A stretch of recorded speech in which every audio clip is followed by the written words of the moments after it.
반가 안녕하세요. 박용덕입니다. 2022년 제33회 공인중개사 시험대비 모의고사 해설 강의, 이번 시간은 제6회 모의고사 31번부터 40번까지 해설을 하도록 하겠습니다.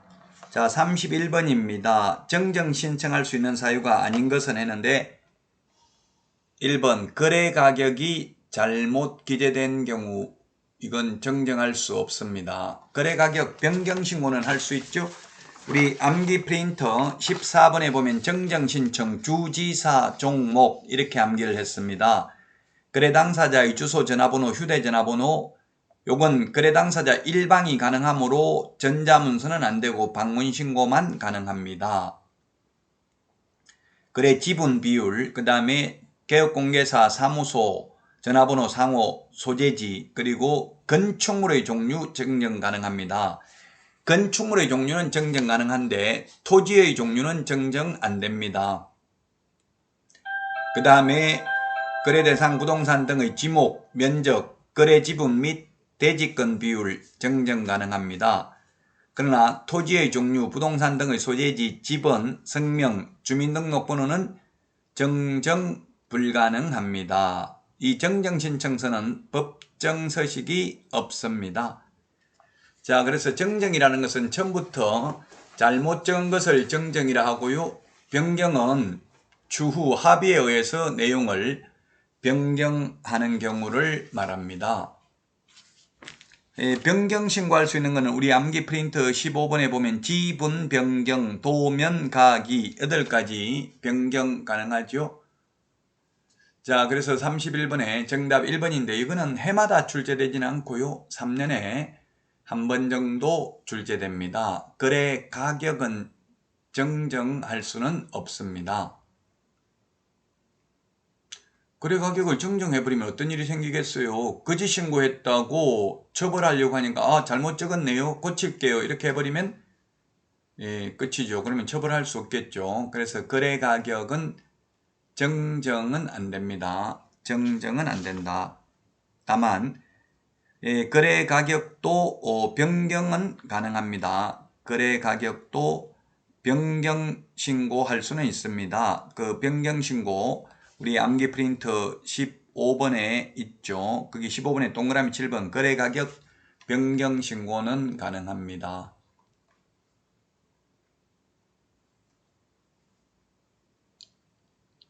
자, 다음은 32번 문제 보도록 하겠습니다. 이 부동산 거래 신고 등에 관한 법률이 좀 어려운데 시험에 작년에 8문제 출제됐습니다. 틀린 것입니다. 1번 외국 법령에 따라 설립된 법인이 경매로 토지를 취득한 때에는 취득한 날로부터 6월 이내에 신고해야 된다. 계약 이외의 원인의 경우 6월 이내에 신고해야 됩니다. 계약 이외의 원인은 6월 이내 안 하면 100만원 이하의 과태료고요. 2번 그 다음에 야생생물 특별보호구역에서는 미리 신고해야 됩니다. 미리 신고해야 됩니다. 그래서 2번이 틀린 정답이 되겠습니다. 군문자야, 우리 암기 프린터 27번에 보면 군문자야 있죠? 프린터 27번 한번 볼까요? 27번에 보면 군문자야, 군사기지 및 군사시설 보호구역, 문화재보호구역, 생태경관 보전지역, 야생생물 특별보호구역은 미리 허가받아야 되고요. 허가 안 받으면 2년 이하의 징역이나 2천만원 이하의 벌금이 되겠습니다. 자, 그래서 2번이 틀린 정답이 되겠습니다. 미리 허가받아야 되고요. 자, 그 다음에 3번 대한민국 국적을 보유하지 아니한 자가 건축물을 취득하는 교환계약을 체결하고 이를 신고하지 않는 경우에는 300만원 이하의 과태료. 교환계약은 60일 이내에 신고해야 됩니다. 그 다음에 외국인 등이 토지 임대차 계약을 체결한 경우 신고할 의무 없습니다. 소유권 이전, 취득을 하는 경우에만 신고하거나 허가받아야 됩니다. 5번 대한민국 법령에 따라 설립된 법인으로서 구성원의 2분의 1이 대한민국 국적을 보유하고 있지 않는 자로 구성된 법인은 외국인 등에 해당된다. 2분의 1, 구성원의 2분의 1, 의결권의 2분의 1, 자본금의 2분의 1을 외국인이 가지고 있으면 외국인 등에 해당됩니다. 그래서 2번이 정답이 되겠고요. 자, 다음은 33번 문제입니다. 33번. 부동산 거래 신고 등에 관한 법령상 토지거래계약 허가에 관한 설명으로 옳은 것입니다. 단 국토부 장관 또는 시도지사가 따로 정하여 공고하는 기준 면적은 고려하지 않았습니다.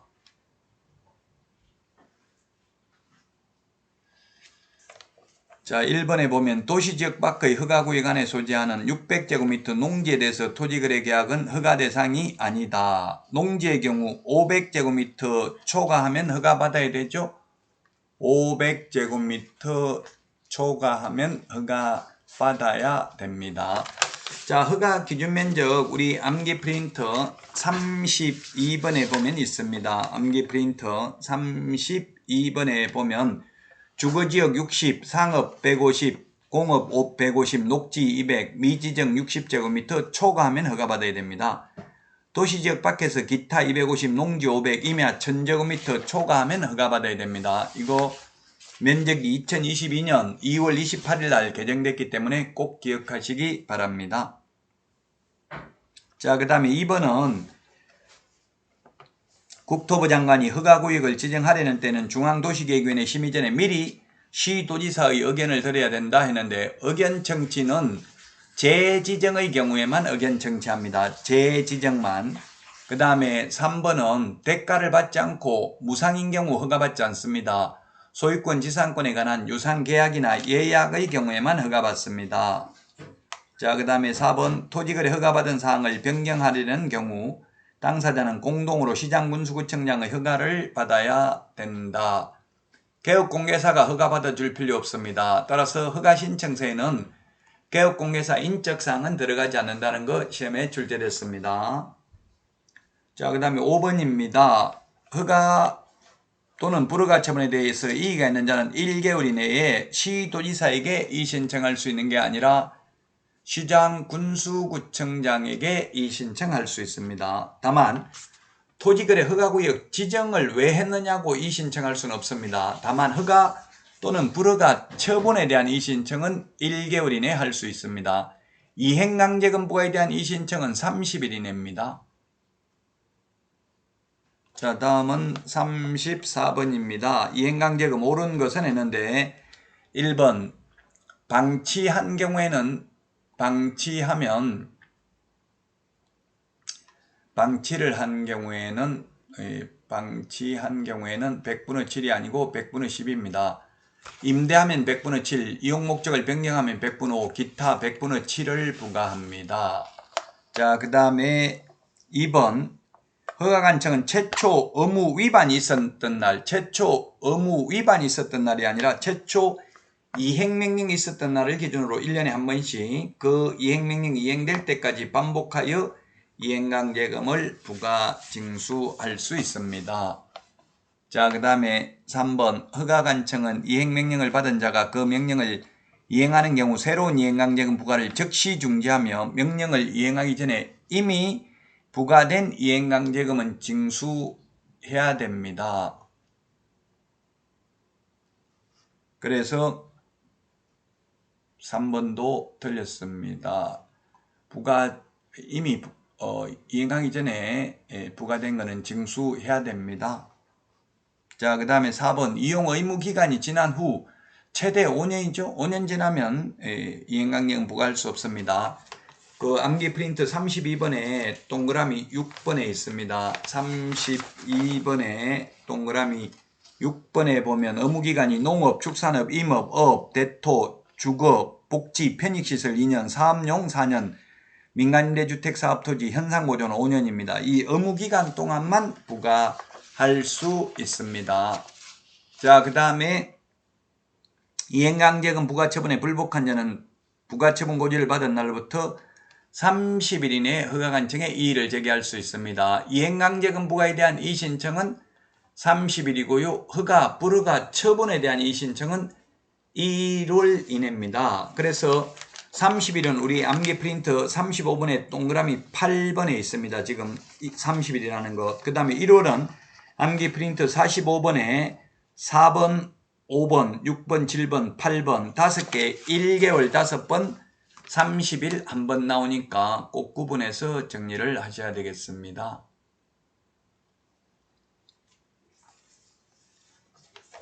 자, 다음은 35번입니다. 틀린 것입니다. 분묘, 평장, 암장되어 있는 경우 분묘규직은 인정되지 않고요.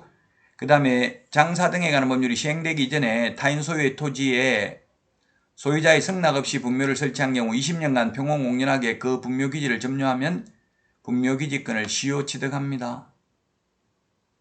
단 2001년 1월 13일 장사 등에 관한 법률 시행 이후에 설치된 분묘는 분묘기지권 인정되지 않습니다. 3번 동일한 종손의 분묘가 집단 설치되어 분묘기지권을 취득한 이후 분묘의 일부가 분묘기지권의 범위 내에서 이장한 경우에도 분묘기지권은 그대로 유지된다. 맞는데 시험에 나온 적은 없습니다. 3번 지문은. 분묘기지권의 효력이 미치는 범위 내에서 이장하는 것은 가능하다고요. 예를 들면 이렇게 묘가 있으면 이게 땅이 있으면 묘가 여러 개가 있습니다. 여러 개가 있는데 그 분묘기지권의 효력이 미치는 범위 내에서 이장하는 것은 가능합니다. 밖으로 가는 거 안 되고 밖에서 안으로 오는 것은 안 됩니다. 분묘기지권 효력이 미치는 범위 내에서 이장하는 것은 가능하다. 시험에 나온 적은 없고요. 자, 그 다음에 4번은 중요하죠. 시효 취득하는 경우에는 청구하면 지료를 지급해야 됩니다. 청구한 때부터 지급하면 됩니다. 분묘기지권 성립한 때부터가 아니고요. 그 다음에 5번 사성이 조성되어 있다 하여 사성까지 당연히 미친다. 당연히 미치는 것은 아니다. 이렇게 판례는 되어 있습니다. 당연히 미치는 것은 아니기 때문에 미칠 수도 있고 안 미칠 수도 있고 개별적인 분묘를 보고 판단하여야 합니다.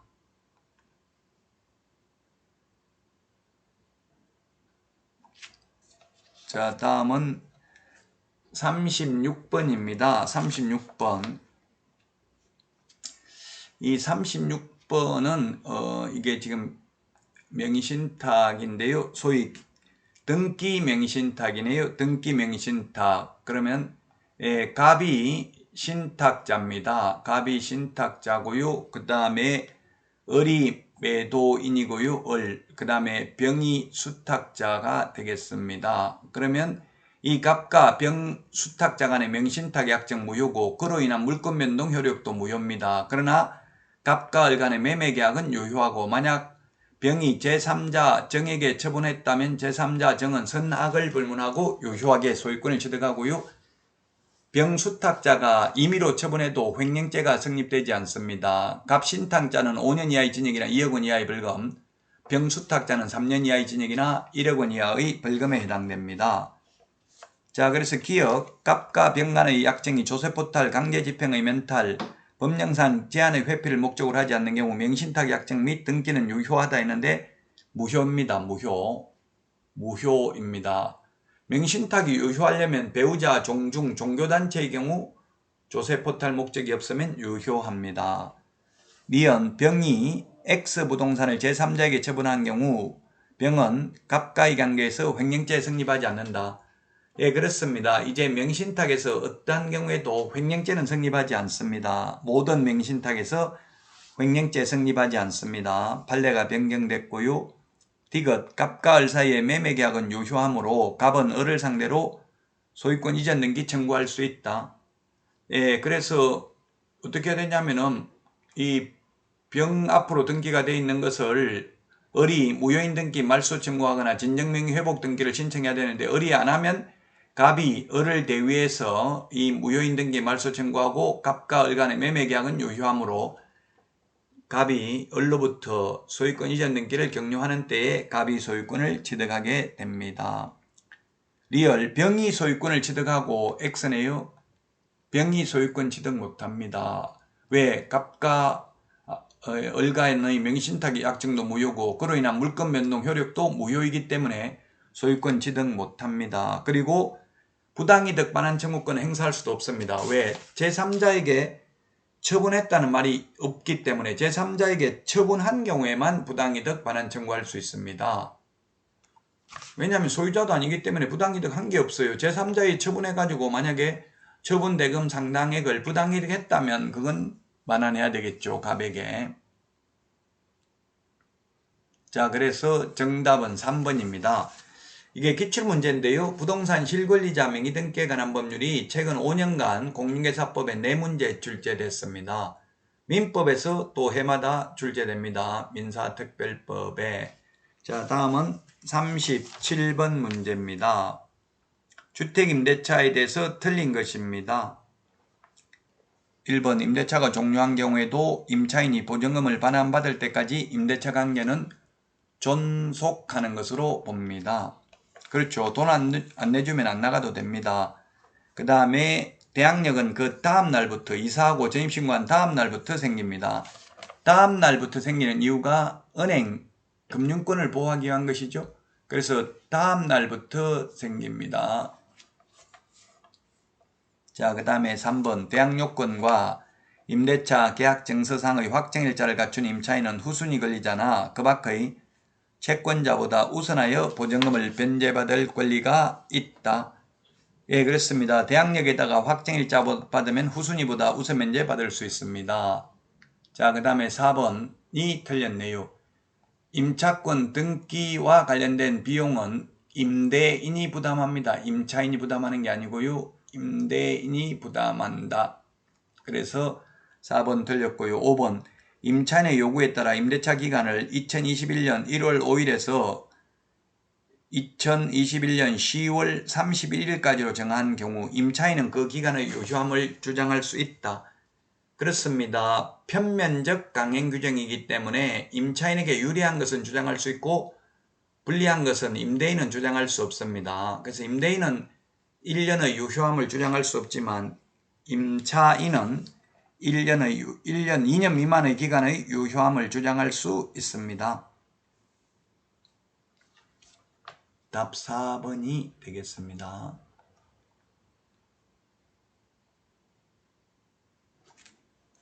자, 다음은 38번입니다. 개업공개사가 상가금융임대차보호법 적용받는 상가임대차를 중개하면서 임차인의 계약갱신요건에 관하여 설명한 내용으로 옳은 것입니다. 옳은 것.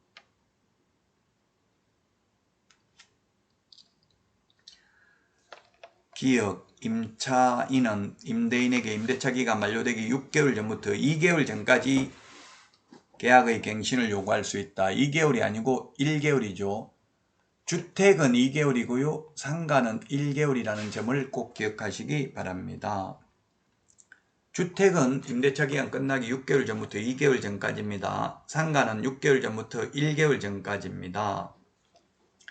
이은 임대인의 동의를 받고 전대차 계약을 체결한 전차인은 임차인의 계약갱신 요건 행사기간 이내에 임차인을 대위하여 임대인에게 계약갱신 요건을 행사할 수 있다. 그렇습니다. 그러면 임차인이 5년간 장사하다가 전대차 계약을 체결했다면 전차인은 임차인의 남은 기간 5년 범위 내에서 임차인을 대위해서 임대인에게 계약갱신 요건을 행사할 수 있습니다. 디귿 임차인이 임대인의 동의 없이 목적 건물의 전부 또는 일부를 전대한 경우 임대인은 임차인의 계약갱신 요구를 거절할 수 있습니다. 동의 없이 했다면 맞습니다. 동의 없이가 중요하죠. 동의 없이. 동의 받아서 하면 X입니다.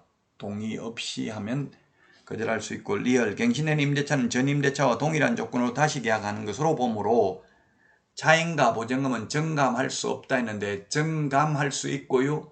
단 정액은 5% 범위 내에서만 가능하고 감액은 상한선도 없고 횟수 제한도 없습니다. 정액은 1년에 한 번밖에 안 됩니다. 물론 서울에서 환산보증금이 9억을 초과하면 일정 금액 초과하면 5%밖에 못 올린다. 정액 상한은 적용하지 않습니다. 시세만큼 올릴 수 있습니다. 따라서 정답은 3번이 되겠습니다. 자, 다음은 39번입니다. 경매에 대해서 틀린 것입니다. 1번 배당 요구에 따라 매수인이 인수해야 할 부담이 바뀌는 경우 배당 요구를 한 채권자는 배당 요구의 종기가 지난 데는 이를 철회하지 못한다. 금반원의 원칙에 의해서 그렇습니다. 예를 들면 최선순위 전세권이라도 배당 요구하면 말소되죠. 그런데 배당 요구 종기가 지난 뒤에 철회해버리면 매수인이 떠안아야 되니까 그런 경우는 철회하지 못합니다. 그 다음에 2번 매각 대금 지급 기일이 아니라 매각 대금 지급 기한입니다. 기한. 기일 X입니다. 기한이 되겠습니다. 만약에 2022년 8월 30일, 8월 31일, 8월 31일 날까지 돈 내면 된다고요. 기한이면 8월 31일 딱 정해진 날 하루만 돈 낼 수 있죠. 돈을 내는 순간, 잔금 내는 순간 소유권을 취득하기 때문에 매수인에게 유리하게 하기 위해서 기일에서 기한으로 바뀌었습니다. 기한입니다. 기한. 그래서 2번이 틀렸고요. 3번 매각 허가 결정에 대해서 항고를 하고자 하는 사람은 매각 대금의 10분의 1을 보증금으로 내야 됩니다. 항고 보증금은 매각 대금의 10분의 1입니다. 매수 보증금은 최저 매각 가격의 10분의 1입니다.